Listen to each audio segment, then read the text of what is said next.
Hi, I'm Jim Raffle. Welcome to this week's episode of the Jim and Shelby Show, the All Things Print Podcast.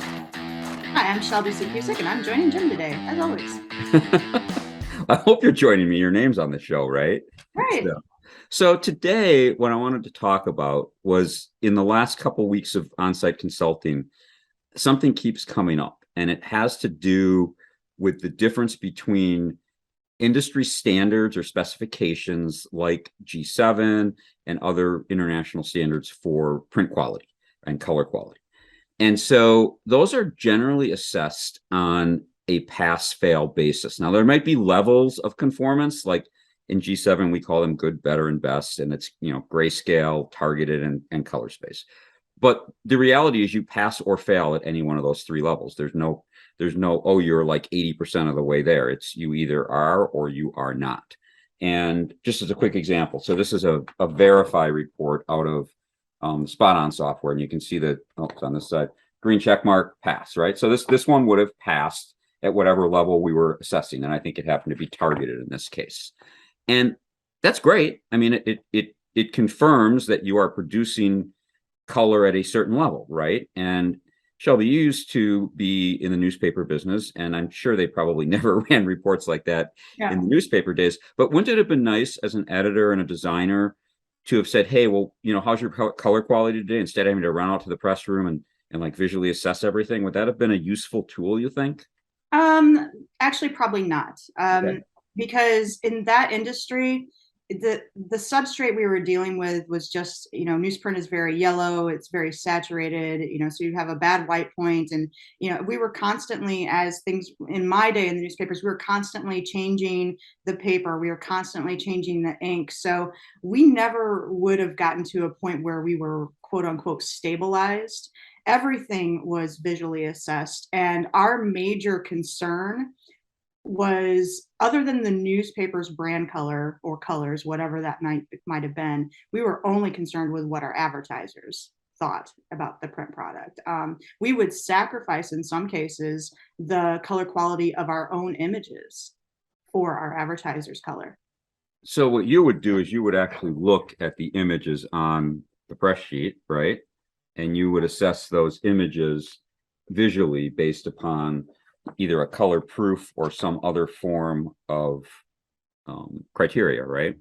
Yes, and we did come up with some solutions, and they were kind of rudimentary, I would say. There was a particular position I held where I was an editor in charge of the design department. They're the people who put the newspaper, the pages together. They're given all the images, all the stories, so on and so forth, all the graphics, and they put them together in a package. And then we were kind of the last line of defense. And my job was to make sure that everything that was supposed to be on those pages was on those pages. And we did final corrections. But then I was also doing color correcting as it was going from the proofing room to pre-press to the printer room. And what we did, they were having us print out our mock pages on bright white, thick paper. And then they wondered why they weren't getting that same kind of color quality once it went to the press on newsprint. And I said, well, hey, if you guys feel like we're not getting a good assessment of the proofs, maybe we should be proofing on actual newsprint instead of this thick, white, bright paper that isn't going to show us what the final result is going to be. So we did visual assessments like that. And I did try to do some control processes, but our budget was very limited, and it was kind of a losing battle. Okay. Okay. So a lot has changed since you were actually doing color case, as you well know, as an instructor in the color management professional program. Now we have CRPCs which do address newsprint, right? Which those didn't really, I mean, they sort of existed back then, but not really. And we have the ability to do substrate adaptation, and you could have actually used an absolute color rendering intent even on that paper, and you could have simulated newsprint, which is not so great. But let's go back to my example because this is real, right? So this is obviously a test sheet, but what happened was, and the reason I got called back into this client, and it's an existing client, is they, I don't know, 95% of their work was just flying through the shop without any problems. And they're essentially what we call a web to print operation. So the vast majority of their work comes in over a website, gets rudimentarily looked at, maybe pre-flighted, and then it gets printed, right? And so if you send in, it's truly a garbage in, garbage out scenario where if you send in a garbage file, they are not necessarily going to catch it and fix it. They're going to try. There's no guarantee. That's not part of the deal. And so what happened was, 95% of the work's going through the shop just fine. And this particular shop has a procedure where they do an assessment a couple times a week on every one of their cut sheet digital presses. So these are toner based. They're toner based presses, and they get very good results. I mean, you can see this was a real result from when I was there 2 weeks ago. They are passing the G7 targeted analysis, right? And so now, as a G7 expert, I can go through here and I can start looking at these little delta E numbers, and I can tell you how good a pass this is or how bad a pass this is. But I do this I do this all day long. To expect someone at that shop to be able to do that is, I think, unreasonable. There are more people who are doing color the way you did color in the newspaper business, right? It's visual. It does this look good? And in their case, their only proof is a PDF on a color calibrated monitor. So they don't have a lot to work with.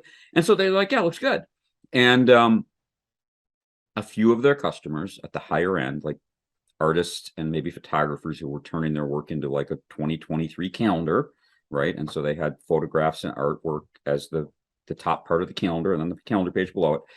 They were getting complaints and requested reworks because they got some of our favorite words from teaching, right? Mm-hmm. It's flat. Mm-hmm. It doesn't pop. Right. It's too cool. Could you make it warmer? Everyone's favorite words, right? They're digital presses. There's no buttons for those things. Mm-hmm. And so what we have been doing there for a long time is using the visual match feature that's in Spot On, and there's other software that does things that are similar. So in this case, again, hard to read, but you can see over here. There we go. I have to get better at this TV stuff, right? Over there is a match of 81.5%, which is considered a good visual match. Well, good is probably good enough for 90% of your customers, but there's 5% who need something beyond a good visual match. They need no visual difference, which is the next category. And you can see that graphically too, right? And instead of me trying to hold this up, over on kind of our sister company, Spot On Color, I think Shelby actually co-authored this with the original founder of Spot On, Bruce Bain. We have a visual match scorecard pictorial explanation. And as you scroll through this, you can see, here's an example. This one actually even failed by a little bit, but you can see these numbers. It's hard to really tell what's going on, right? And then there's all kinds of graphs and charts where we can dig in. And again, very confusing. Or we can go to the visual match system. So again, here's one at 81.5, which is, this doesn't happen to be the same sample I had, but it's very similar, right? And you can see in this particular case, it happened to be one of the better ones from this press run. All the rest of these were below 80, which anytime you get below 80, you don't have a very good visual match. I think they call it fair. It's getting close to poor though. And if you keep scrolling down, you can see here's an example where all of these are in the 80s, right? And we've actually got one that's 100. And the reason it's 100 is we set this one as the reference and then compared all the others to it. So if this is the reference, we have good visual matches and excellent visual matches to our own in-house reference. Shelby, you've actually had to explain this a few times. I don't know if you're prepared to, and if you're not, I can. But this is from the blog post. What is this? Bonnie and Clyde, I think Bruce called it.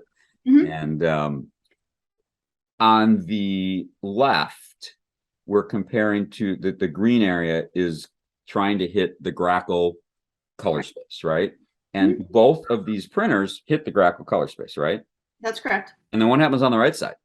Well, the problem is when both of the printers might hit Grackle, but what they were trying to accomplish is consistent color quality between the two printers. Well, the problem is the printers drifted in different directions when compared to Grackle. You can see that printer 1, that blue dot, is trending towards the left, while printer 2, the more magenta one, is trending more towards the right. So when we compare the printers to each other, which is the graph on the right, the target on the right, they're further out of spec because they were comparing them 1-to-1 instead of just to Grackle. So the printers are going to have trouble actually printing consistently between each other.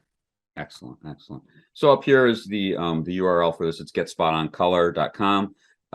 Feel free to go there, click on the blog. If you click on the blog, you can find these blog posts. We'll put the URL for this exact blog post in the show notes so that you can very quickly find it. The other thing is there's a lot of good blog posts on there by our friend Bruce Bain, who is retired and sailing around the world on his sailboat now. We should try and get him on. That would be a fun guest for this. Yeah, from his boat, it would be fun. Jim, when I think about what we've been talking about here, do you know how you're speaking to someone whose primary language is a different language, and you sometimes have trouble communicating because there's just a general language barrier, even if they know English and Spanish or whatever you're trying. There's a little bit of a language barrier as you're trying to work through things. Well, what we're talking about for me right now is a language barrier, but in color, because you want to look at these numbers and say, hey, this is a great match. Look, we're hitting Grackle, it's 81.5%, good match, on the visual match scorecard. So yes, this is wonderful. But the designers, the artists, the photographers, they don't really care what those numbers say. What they want is what their artwork looked like to them when they gave it to whoever was printing their calendar or whatever it was in your situation. And when it doesn't come off looking like what they remembered, that's what they care about. You can run numbers all day long, but they're going to say, no, this still isn't what I intended it to look like. I agree with you. The only caveat would be if instead of running an 81.5 good visual match, we got them up around 87, 88, 89, 90%. My guess is those complaints, or at least, instead of 5% of the jobs being a problem, you might have had 1% that were being a problem.